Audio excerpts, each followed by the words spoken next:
सीधे लिए चलते हैं हरियाणा, जहां पर मनोहर लाल प्रेस कॉन्फ्रेंस कर रहे हैं। पहली बार मंडियों के 1800 सेंटर जो गेहूं के थे, निश्चित दिन पर बताया जाता था भाई आप किसानों को आना है, उनको फोन करते हैं, एसएमएस करते हैं, टोकन देते हैं, आप आइए अपनी मंडी में अनाज छोड़िए और चलिए। वरना 3-3 दिन मंडियों की बाहर लाइनें लगी रहती थी। और इस बार किसान को ये लगा कि जैसे एक ऑटोमेटिक सिस्टम बन गया, हम जाते हैं मंडी में अपना गेहूं छोड़ते हैं, अपना वापस आ जाते हैं। ये ठीक है, आगे की प्रोसेस जितनी पहली बार की है उसमें थोड़ा टाइम ज़्यादा लगा कि उस किसान के खाते में पेमेंट की पहुंचनी है। वो शेड्यूल हमारा 7 दिन का था, लेकिन उसमें 15 दिन 14 दिन, शुरू में तो 18-20 दिन भी लगे, लेकिन बाद में 13-14 दिन तक आ गया। अब प्राय पेमेंट्स सबकी हो गई है 500-400, यानी 16,000 करोड़ रुपए में से 500-700 करोड़ ऐसा है जो पाइपलाइन में है, किन्हीं कारणों से है, छोटे मोटे कारण उसके रहते हैं, वो जैसे जैसे क्लियर होगा वो सब पहुंच जाएगा। तो इस बार उसकी प्रोक्योरमेंट अच्छी हो गई है। इसमें कुछ सुधार करने के लिए और मेरी फसल मेरा ब्यौरा में सुधार करेंगे ताकि किसान को घर बैठे सारी सुविधाएं उसके नाते से मिल सके। ये हम कर रहे हैं। हमने प्रधानमंत्री फसल बीमा योजना, बीमा का भी विषय एक ऐसा उलझन भरा इश्यू बना हुआ है कि पहले बीमा नहीं होता था। प्रधानमंत्री फसल बीमा योजना ने बैंकों के माध्यम से एजेंसियों को हमने उसमें टेंडर दिया, तो बैंकों से पैसे कटते थे। बाद में किसान ने कहा कि नहीं, पैसा जो है हमारा जबरदस्ती नहीं कटना चाहिए।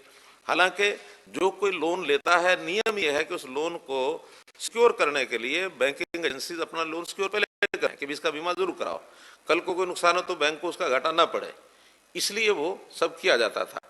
लेकिन जब ये किसान की मांग आई तो प्रधानमंत्री जी ने घोषणा की थी, ठीक है मैंडेटरी नहीं रहेगा, जिसको कराना है कराए, जिसको नहीं कराना नहीं कराएगा।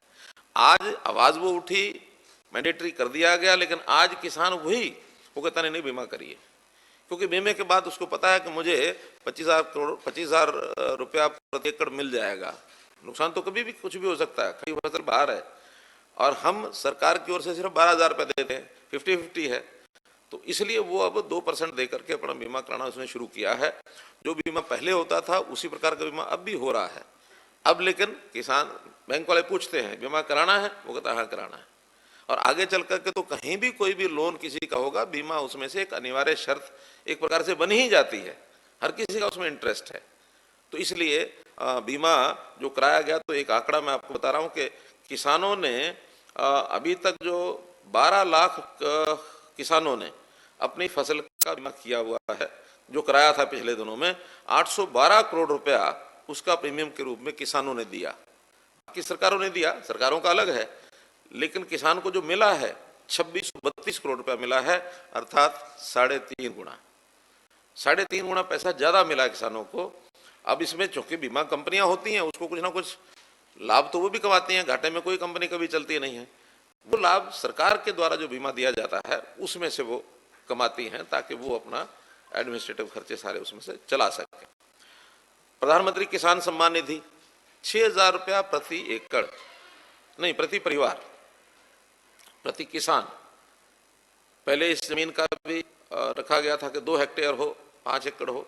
बाद में उस कंडीशन को भी हटा दिया कि एक किसान जो भी लैंड है उस हर किसान को साल का 6,000 रुपया प्रधानमंत्री सम्मान निधि के रूप में दिया जाएगा। ये भी हमने आगे शुरू किया और वो दूसरा साल है, उसका पैसा दिया भी जा रहा है। एक पिछले साल का पूरा दे दिया, दूसरे साल के पहली किश्त ये प्रधानमंत्री जी ने जब अपना पैकेज घोषित किया उसके अंदर घोषणा की कि 2,000 रुपया हर किसान को भेज दिया जाएगा।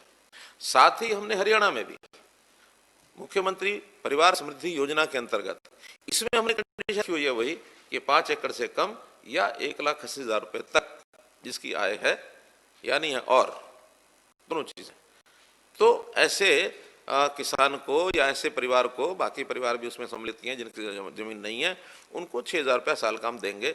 लेकिन हम कुछ प्रीमियम उसमें जो उनकी योजनाओं में, सरकारी योजनाओं में जो प्रीमियम देने की आदत नहीं है, वो प्रीमियम पहले उनको दिलवाएंगे, बाद में बचेगा तो उसका पैसा उसके बैंक खाते में जमा करा देंगे। तो इस प्रकार की सब योजनाएं ये हमने दी हैं।